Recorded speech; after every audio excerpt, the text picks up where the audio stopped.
오늘도 우리 예배 함께 하신 주님을 찬양합니다. 그리고 오늘도 유튜브로 실시간 예배로 함께 하신 모든 성도님들께 하나님의 은혜와 평강이 함께 하시기를 기원드립니다.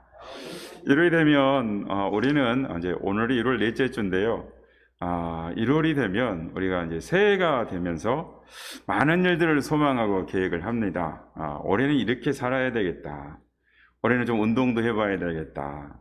올해는 좀 다이어트도 해봐야 되겠다. 올해는 이 삶의 변화를 도모해 봐야 되겠다라고 해봅니다. 그런데 얼마 되지 못해서 흐지부지하게 되어버리는 것을 발견하게 됩니다. 신앙생활도 마찬가지가 아닌가 생각이 됩니다. 믿음으로 살아야 되겠다. 하나님의 약속의 말씀을 붙잡고 올해는 꼭 순종하면서 살아야 되겠다. 결심해보지만 오늘도 우리 자신을 보면 우리 안에 근심과 걱정들이, 염려가 우리 안에 가득한 것들을 바라보게 됩니다. 저는 우리 자신을 생각하면서 떠오르는 이미지가 하나가 있었습니다. 그것은 절벽에 매달려 있는 한 사람이었습니다. 한 사람이 위험천만하게 낭떠러지에 매달려 있습니다. 그러면서 하나님 앞에 기도를 합니다. 간절하게 기도합니다. 하나님 살려주세요. 하나님 살려주세요. 하나님 살려주시면 말씀에 순종하며 살겠습니다. 하나님 살려주세요. 그랬더니 하나님의 음성이 들려옵니다. 사랑하는 자녀여, 뛰어내려라. 내가 붙잡고 있는 것을 놓고 뛰어내려라. 그런데 이 사람이 절벽 위를 쳐다보고 하면서 하는 말이, 거기 사람 없어요? 좀 도와주세요. 라고 했다는 거예요. 우리가 잘 아는 이야기입니다. 저는 이 절벽에 매달린 사람이 우리 자신들이 아닌가 생각을 해 보았습니다. 하나님은 믿음으로 뛰어내리라고 하시는데, 뛰어내리면 밑에서 받아주시겠다고 하시는데, 뛰어내리면 내가 너의 모든 것을 책임지시겠다라고 말씀하시고, 내가 너의 모든 것을 준비해 놓았다라고 말씀하시는데, 우리는 지금까지 내가 의지하며 살아왔던 것들을 붙잡고 놓지 못하고 또다시 예전의 모습으로 돌아가고 있는 우리들이 아닌가라는 생각을 하게 됩니다. 하나님이 뛰어내리라고 하실 때는 모든 것을 책임지시겠다라는 말씀입니다. 우리를 위해 모든 것을 준비해 놓으셨다라는 것입니다. 아담과 하와가 선악과를 먹는 순간 그 끝이 보이지 않는 죄의 절망의 절벽으로 떨어졌습니다. 그때 하나님은 이미 살 길을 예배해 내오셨습니다. 답은 예수님이십니다. 요한복음에는 예수님이 창조하실 때부터 계셨다라고 말씀합니다. 하나님이 창조하실 때 이미 예수님이 계셨다라고 말씀합니다. 하나님은 사람이 죄를 짓기 전에도 죄를 용서하실 준비부터 하셨다라는 것입니다. 그래서 하나님의 역사는 즉흥적이지 않습니다. 계획하고 준비하시는 분이십니다. 사람을 창조해 놓고 이것들이 죄를 지었네? 이들이 죄를 범할지 몰랐네? 그렇게 즉흥적으로 움직이시는 분이 아니시다라는 것입니다. 미리 다 준비하시는 분이십니다. 아브라함에게 모리아산에 가서 이삭을 바치라고 하신 이유는 그곳에 이미 숫 양을 준비해 두셨기 때문입니다. 이스라엘 백성들에게 홍해를 건너가라라고 하신 이유는 광야에 도착을 해서도 하나님이 먹여주시고 하나님이 마실 것을 주시고 인도해 주시겠다라는 약속입니다. 하나님이 저와 여러분을 자녀로 부르셨습니다. 이것은 우리가 들어갈 천국을 이미 준비해 두셨다라는 의미입니다. 우리가 걸어갈 믿음의 길도 이미 하나님이 준비해 두셨다라는 것입니다. 하나님이 우리의 삶을 미리 준비해 두셨습니다. 우리 앞에 어떤 갈등과 어떤 아픔이 있을지 모릅니다. 그러나 우리 앞에 문제만 있는 것이 아니라 하나님은 그것을 헤쳐나갈 힘을 준비해 두시는 것입니다. 우리 앞에 문제만 있는 것이 아니라 거기에 하나님이 함께 하셔서 우리가 모든 문제를 헤쳐갈 힘을 주신다라는 것입니다.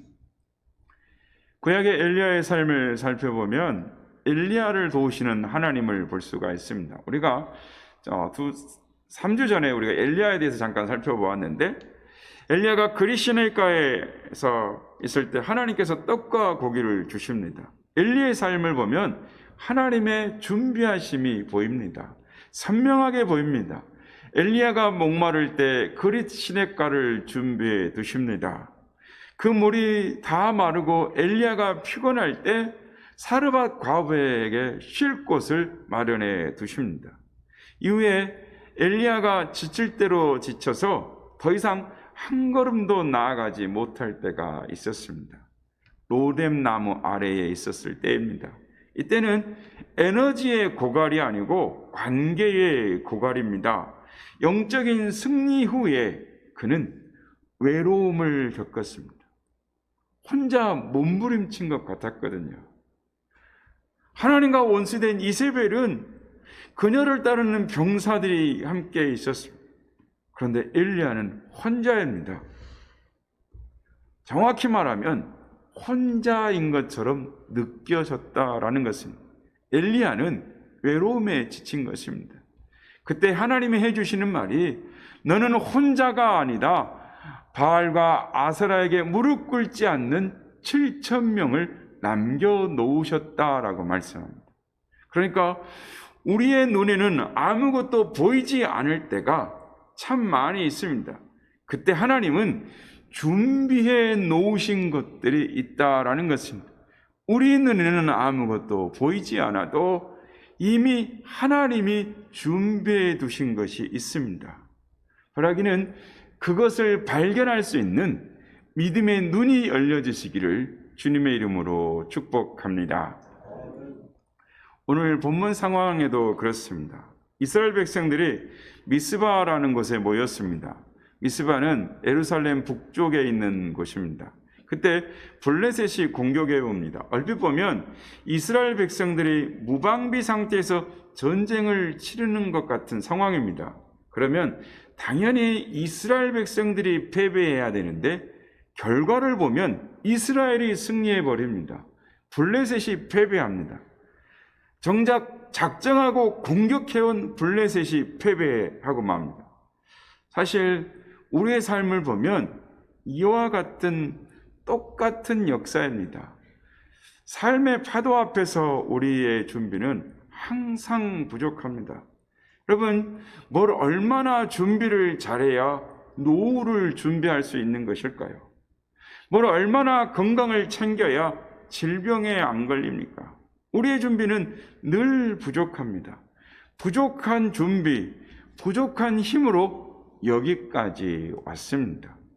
사실 작정하고 공격하는 사단의 공격을 당하면서 우리는 여기까지 왔습니다. 어디까지 왔습니까? 예배의 자리까지 왔습니다. 기도의 자리까지 왔습니다. 그렇게 작정하고 사단이 공격해도 하나님은 우리에게 승리를 준비해 두고 계신 것입니다. 우리의 눈에는 아무것도 안 보이지만 하나님이 준비해 두신 삶이 있다라는 겁니다.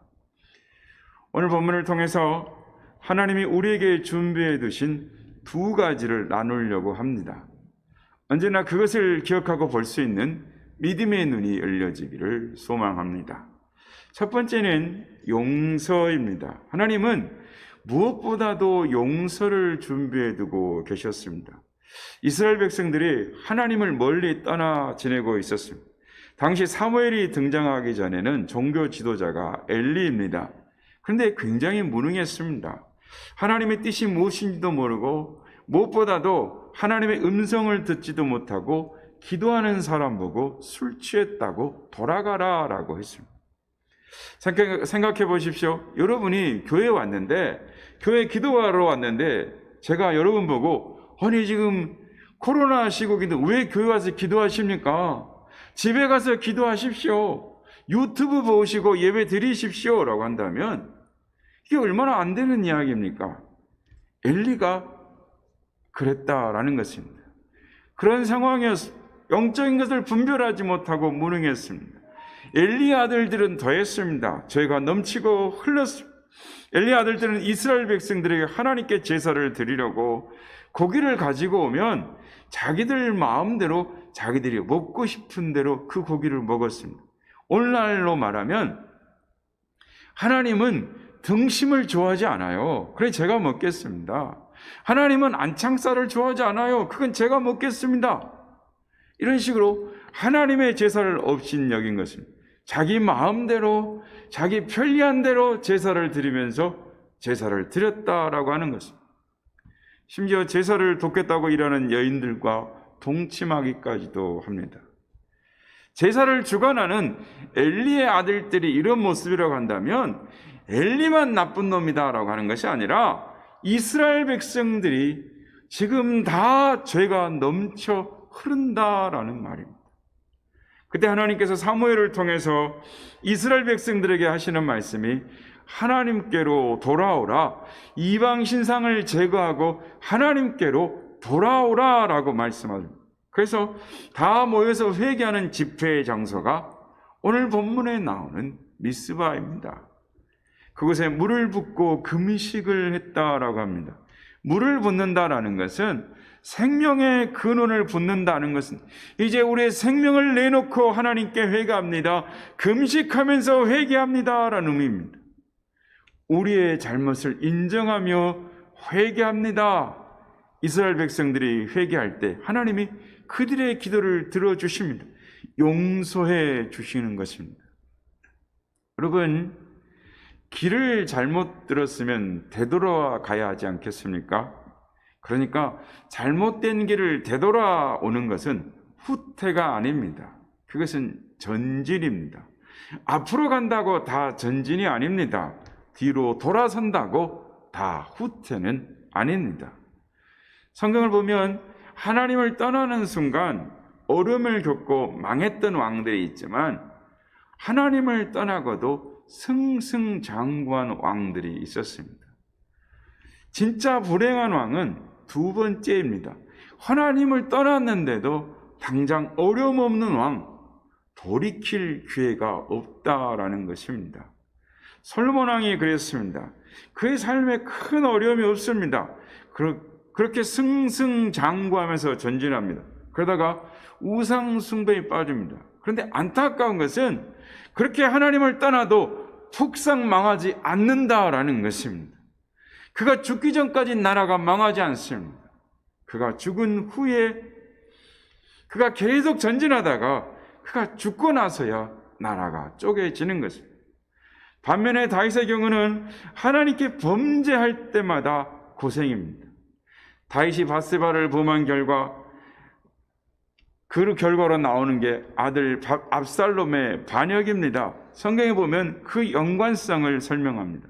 밧세바를 범하고 나서 하나님의 말씀대로 압살롬의 사건이 일어나고 아픔을 당합니다. 그 아픔을 당하고 나서 겸손해집니다. 하나님을 바라보는 것입니다. 여러분, 전진이라고 해서 다 전진이 아닙니다. 평탄하다고 해서 다 형통한 것이 아니라는 것입니다. 좀 힘들어 보여도 사랑하는 길, 조금 어려 보여도 말씀 따라가는 그 길이 형통인 것입니다. 우리가 어디까지 잘못 갔든지 다시 되돌아가면 그것이 전진이고 하나님이 기다리는 곳이고 용서를 준비해 두시는 곳입니다. 이스라엘 백성들이 미스바에서 회개합니다. 우리는 범죄하였나이다. 하나님께서 그 기도를 받아주십니다. 그러니까 우리가 내일 다시 범죄할지라도 오늘 하나님 앞에 회개하면 하나님이 그 기도를 받아주신다라는 것입니다. 하나님은 우리에게 용서를 준비해 두셨습니다. 사실 구약 성경 전체를 보면 하나님만큼이나 많이 등장하는 단어가 있습니다. 그게 뭐냐면 바알이라는 단어입니다. 우리가 회개함에도 불구하고 계속 그것에 넘어진다라는 것입니다. 그럼에도 하나님은 또 우리의 회개 기도를 받아주시고 용서해 주신다라는 겁니다. 우리가 하나님과의 관계가 어긋났을 때 하나님과 관계를 회복하는 방법에 나와 있는 성경책이 레위기입니다. 레위기를 보면 크게 두 가지로 나눠볼 수 있습니다. 제사와 율법입니다. 그리고 순서가 제사가 먼저입니다. 제사는 용서받는 법입니다. 율법을 알려주시기 전에 하나님은 제사부터 알려주십니다. 용서받는 법부터 알려주신다라는 것입니다. 그게 은혜인 것입니다. 하나님이 우리를 향한 하나님의 긍휼의 마음인 것입니다. 용서를 미리 준비해 두십니다. 용서는 관계의 시작입니다. 하나님과의 관계의 시작이 되는 것입니다. 우리 주변을 봐도 용서 없이 관계가 깊어지지 못하는 것을 경험합니다. 보게 됩니다. 어떤 가족들은 용서보다 복수심을 품고 삽니다. 가족끼리인데도 복수심을 품고 있는 이들 많이 봅니다. 예를 들면 애들만 시집가고 장가만 가봐라. 그러면 뭐란다고요? 나는 이혼할 거다. 관계의 복수심을 품고 삽니다. 마음의 미움과 복수심을 남겨두고 삽니다. 그런 관계는 시간이 가도 회복되지 않습니다. 골마 터지는 것입니다. 어떤 자녀들은 어릴 때 부모님께 받은 상처를 용서하지 못하는 경우가 있습니다. 내가 결혼만 해봐라. 엄마처럼 안 살 거다. 아빠처럼 안 할 거다. 잘 살아보겠다라는 다짐보다는 보란듯이 살아보겠다라는 복수심이 그 마음 가운데 깔려 있는 것입니다. 그래서 용서하지 못하고 시작한 나의 결혼 생활도 결국은 문제로 삐걱거립니다. 왜냐하면 삐걱거릴 수밖에 없습니다.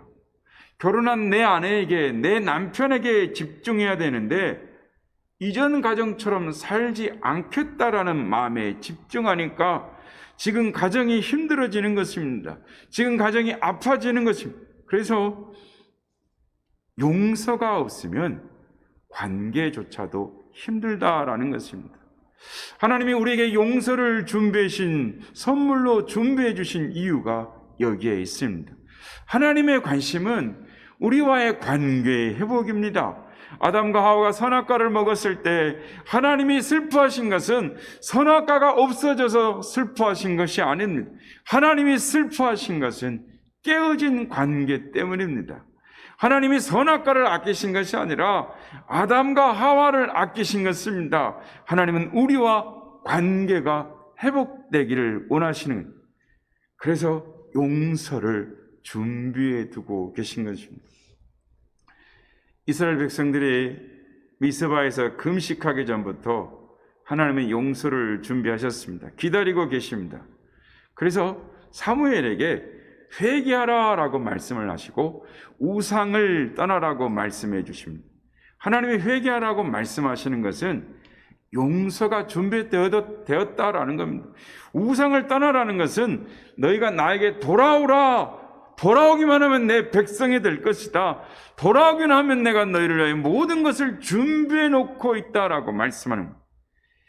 용서를 준비하고 계신 하나님 앞에 우리는 선명한 회개를 하고 돌아가야 하는 것입니다. 회개는 선명할 때 힘이 있습니다. 오늘 본문 앞에 내용을 보면 사무엘이 이스라엘 백성들에게 회개 내용을 구체적으로 선명하게 알려줍니다. 너희가 온 마음으로 여호와께 돌아오려거든 이방 신상을 버리고 바알과 아스타롯을 너희 중에서 제거하라. 마음을 여호와께만 향하고 여호와만 섬기라라고 하셨습니다. 그랬더니 이스라엘 백성들이 바알과 아스타롯을 제거했다라고 말씀을 합니다. 흔히 이 표현은 그들이 가지고 있던 장신구들, 그들이 가지고 있던 작은 신상까지도 다 버렸다라는 말입니다. 그러니까 하나님께 무엇을 제거했다, 즉 장신구를 몸에서 다 버렸다라는 말은 몸에 있는 모든 것을 하나하나 구체적으로 버렸다라는 겁니다. 장신구까지 다 버리고 돌아가야지 두리뭉실하게 하나님 저 회개합니다. 저 잘못했습니다. 두리뭉실하게 하는 것이 아니라는 것은 선명하게 하나하나 돌이키며 돌아가야 한다는 것입니다. 예를 들면 다이어트가 그렇습니다. 내가 먹은 것을 하나하나 적으면 실제로 이 체중 감량 효과가 있다라고 합니다. 아침부터 저녁까지 무엇을 먹었는지 물 한 모금 먹은 것까지 기록하면 다이어트 효과가 있다는. 어떤 분은 이 적는 것이 귀찮아 가지고 음식을 안 먹는다는 것입니다. 가계부를 써도 이런 효과가 있습니다. 가계부를 적으면 무엇을 얼마를 어디에 썼는지 선명하게 보인다라는 겁니다. 그래서 이 지출도 달라진다라는 것입니다. 회개도 마찬가지인 것입니다. 선명하게 하나하나 고백하기 시작할 때 진짜 회개로 들어갈 수가 있습니다. 처음에 일상적인 모습부터 회개를 시작하는 것입니다. 오늘 예배 시간에 오기 싫었던 마음부터 회개하고, 앉아있다가 딴 생각했던 거 회개하고, 굳이 하나하나 찾아서 내 모습을 사과껍질 깎듯이 겉모습 하나하나 고백하기 시작하면 점점 중심으로 들어갈 수가 있는 것입니다. 한꺼풀 한꺼풀 입술로 선명하게 고백하면서 죄의 껍질이 벗겨지기 시작하면 결국 우리의 중심은 드러날 수밖에 없습니다. 하나님 앞에 숨기고 싶은 모습들이 있습니다. 숨기고 있던 모습들 드러나게 됩니다. 정말 드러내고 싶지 않았던 것, 그거 하나님께 드러내면 하나님께서 준비해 놓으신 용서로 우리를 품어주시는 것입니다. 요한일서 1장 9절에 보면 만일 우리가 우리 죄를 자백하면 그는 미쁘시고 의로우사 우리 죄를 사하시며 우리를 모든 불에서 깨끗하게 하실 것이요 라고 말씀합니다. 신앙생활할 때 하나님과의 관계가 어디서부터 풀어야 할지 막막할 때가 있습니다. 특별히 우리가 코로나 시기를 살면서 하나님 앞에 예배를 드려야 되겠다. 올해가 되면서부터 하나님 앞에 좀 신실하게 살아야 되겠다. 그래서 말씀을 읽어보려고 하는 분도 계세요. 또 새벽 기도로 나오는 분도 있어요. 그런데 며칠 안 돼서 시들해지는 겁니다. 흐지부지해지는 겁니다. 왜 그럴까요? 하나님과의 관계를 풀 때 하나하나 풀어야 하는 것입니다. 피상적인 것부터 하나하나씩 풀 때 하나님은 용서를 준비하시고 우리를 받아주시는 것입니다. 그러기는 우리의 삶 가운데 하나님이 준비하신 용서가 있음을 알고 우리 삶의 작은 거 하나하나부터 하나님 앞에 고백하며 나아가는 우리가 되시길 바랍니다. 또 하나 준비하신 것, 하나님이 준비하신 것은 승리입니다. 이스라엘의 승리입니다. 이스라엘 백성들이 미스바에 모였고 결국 블레셋과의 전쟁에서 승리합니다. 이스라엘 백성들이 모였다는 소리를 듣고 블레셋이 공격을 준비합니다. 그런데 지금 이스라엘이 전쟁하려고 모인 것이 아닙니다. 예배하려고 모인 것입니다. 오늘날로 말하면 예전에 부활절에 잠실 경기장에 부활절 연합예배로 모인 것처럼 다 모였습니다. 예배하겠다고 우리는 모였는데 다른 사람들이 칼과 총을 들고 우리하고 전쟁하자고 달려오는 형국입니다. 이러면 승패는 보나마나입니다. 전쟁은 기세라는 것이 있습니다. 예를 들어 준비가 조금 부족해도 맹렬하게 치고 나가면 그나마 역전을 노릴 수 있습니다. 아니면 선제 공격이나 기습 공격을 하든지. 그런데 이스라엘은 전혀 그런 상황이 아닙니다. 그냥 예배한다고 모였습니다. 금식한다고 모였습니다. 그래서 힘도 없는데 그렇게 모여 있는데 블레셋이 공격합니다. 그러니까 이스라엘 백성들이 두려워합니다. 어떻게 해야 되나? 답이 보이지 않습니다. 그래서 사무엘에게 위에서 기도해 달라고 합니다. 그때 사무엘이 하나님께 제사를 드리고 하나님께 기도하니까 하늘에서 천둥이 칩니다. 말 그대로 마른 하늘에 날벼락이 친 것입니다. 막 달려오던 블레셋이 혼비백산합니다. 모르긴 해도 자기들 발에 밟혀 죽은 사람이 더 많았을 것입니다. 막 놀라서 자기들이 깨지고 혼란스럽게 됩니다. 이스라엘 백성들은 예배를 드렸는데 블레셋은 공격했습니다. 그런데 결론은 승리한 것은 이스라엘입니다. 이건 하나님이 주신 승리입니다. 여러분, 승리는 하늘로부터 오는 겁니다. 보통 하나님께서 이스라엘 백성들 삶 가운데 승리를 주실 때 대부분의 모습들이 어떻게 나타나냐면 하늘에서 우박이 떨어지거나 하늘에서 불이 내리거나 하늘에서 벼락이 내리거나 하늘로부터 많이 옵니다. 이것은 초자연적인 현상을 말하는 것이기도 하지만 승리는 하늘로부터 온다라는 것입니다. 우리의 조건에서 승리가 주어지는 것이 아닙니다. 우리는 자꾸 내가 무엇을 준비해야 승리할 수 있다라고 생각합니다. 그래서 쉽게 도전하지 못합니다. 준비하느라고 놓치고 맙니다. 이스라엘 백성들이 가나안을 점령할 때 왜 그 점령이 실패했느냐 하면 준비하려고 하니까, 조건 보고 하려고 하니까 실패한 것입니다. 처음에는 그것이 여리고성이었든지 아이성이었든지 그것이 연합군이었든지 그 아무 조건도 보지 않고 갔습니다. 그냥 하나님이 가라고 하니까 간 것입니다. 그런데 딱 사사기 1장을 보면 그것이 견고한 성이 있어서 하지 못했습니다. 거기 철병거가 있어서 못했습니다. 거기 거인이 있어서 못했습니다. 거기 완벽한 성읍이 있어서 못했습니다. 라고 말. 전부 조건 맞춰서 하려고 하니까 다 실패하는 겁니다. 다 패배입니다. 조건 보고 멈추면 패배입니다. 믿음은 조건 보고 전진하는 게 아니라 말씀하셨으니 전진하는 것입니다. 승리는 하늘로부터 오는 것입니다. 신앙생활하기 좋은 때란 없습니다. 다시 말하면 지금이 가장 하나님 붙들기 좋은 때입니다. 승리는 하늘로부터 오니까, 은혜는 하늘로부터 오니까 하나님을 붙들어야 하는 것입니다. 예배도 그렇습니다. 저는 교회 밖에 사람들을 만나면 입만 열면 우리 교회의 자랑을 합니다.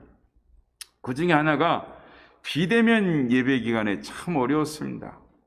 교회를 막 개척하고 막 예배를 드리려고 하는데 코로나로 모일 수가 없습니다. 우리 안에 근심이 있었습니다. 한 해를 어떻게 견딜 거냐고, 교회 운영은 어떻게 할 거냐고 하면서 걱정부터 합니다. 그 말대로면 몇 개월 안 돼서 교회 문 닫을 것 같았습니다. 그런데 시간이 갈수록 그 걱정은 기우에 불과했습니다. 모든 과정마다 하나님이 개입하셨습니다. 교회에 성구를 구입하고 영상 장비를, 방송 장비를 설치할 때 신기하게 하나님이 예비하신 손길들이 있었습니다.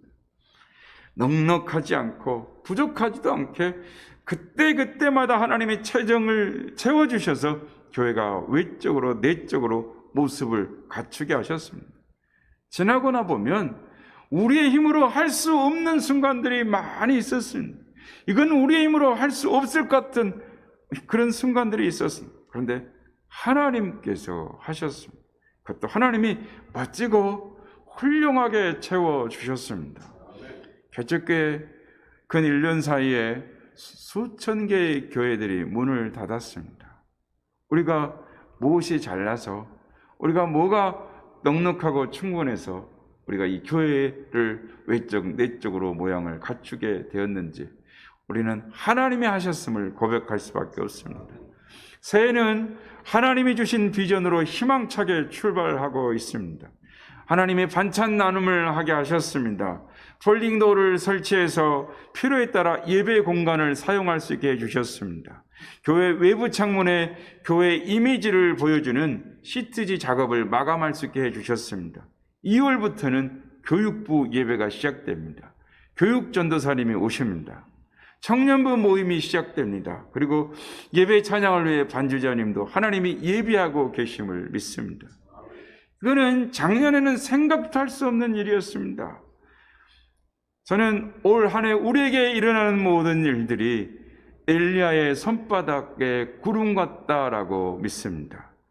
하나님께서 가뭄을 해결할 복된 은혜의 장마비를 우리에게 허락하고 계시는 줄로 보고 있습니다. 성도 여러분, 승리는 하늘로부터 옵니다. 은혜는 하나님이 주시는 것입니다. 여러분, 예배에 있어서 비대면 예배가 답입니까? 대면 예배가 답입니까? 아니요. 하나님이 답이신 것입니다. 항상 우리의 삶의 승리는 하나님이 주시는 것입니다. 하나님은 이미 우리에게 승리를 약속해 주셨습니다. 자꾸 넘어지십니까? 괜찮습니다. 하나님은 승리를 약속해 주셨습니다. 그러니 올 한 해 갈렙처럼 도전했으면 좋겠습니다. 조건 보지 말고 과연 내가 이거 할 수 있을까? 아니요. 그날에 여호와께서 말씀하신 이 선지를 내게 주소서. 당신도 그날에 들으셨거니와 조건으로 보면 거기 안악 자손이 있고 성읍도 크고 경과다 할지라도 승리는 하나님으로부터 옵니다. 여호와께서 나와 함께 하시면 내가 여호와께서 말씀하신 대로 그들을 쫓아내리이다. 하나님은 우리에게 승리를 준비해 두셨습니다. 미스바는 예배의 장소였습니다. 그리고 승리의 장소가 되었습니다. 그래서 성도는 도전하는 만큼 승리합니다. 하나님이 준비해 두셨기 때문입니다. 우리 한 해를 살아가면서 하나님께서 준비하신 것을 기대하시는 우리가 되시기를 바랍니다. 승리는 하늘로부터 옵니다. 은혜는 하늘로부터 옵니다. 우리 앞에 수많은 적들이 있습니다. 막막합니다. 어떻게 감당해야 될지도 모릅니다. 어떻게 헤쳐나가야 할까 두렵기도 합니다. 그러나 승리는 하늘로부터 오는 것입니다. 조건 보지 말고 하나님의 약속을 믿고 도전해 보시기 바랍니다. 기도의 시간부터, 회개의 시간부터 하나님 앞에 도전해 보시기 바랍니다. 그러면 승리와 응답을 경험하게 될 것입니다. 우리 앞에 아무것도 보이지 않지만 하나님은 준비하셨습니다. 먼저는 우리에게 용서를 준비하셨습니다. 그래서 우리는 회복될 수 있습니다. 또 승리를 준비하셨습니다. 도전하는 만큼 승리하게 될 것입니다. 하나님을 기대함으로 믿음으로 담대하게 도전함으로 말미암아 하나님께서 주시는 승리를 경험하시는 우리 모두가 다 되시길 예수님의 이름으로 축복합니다.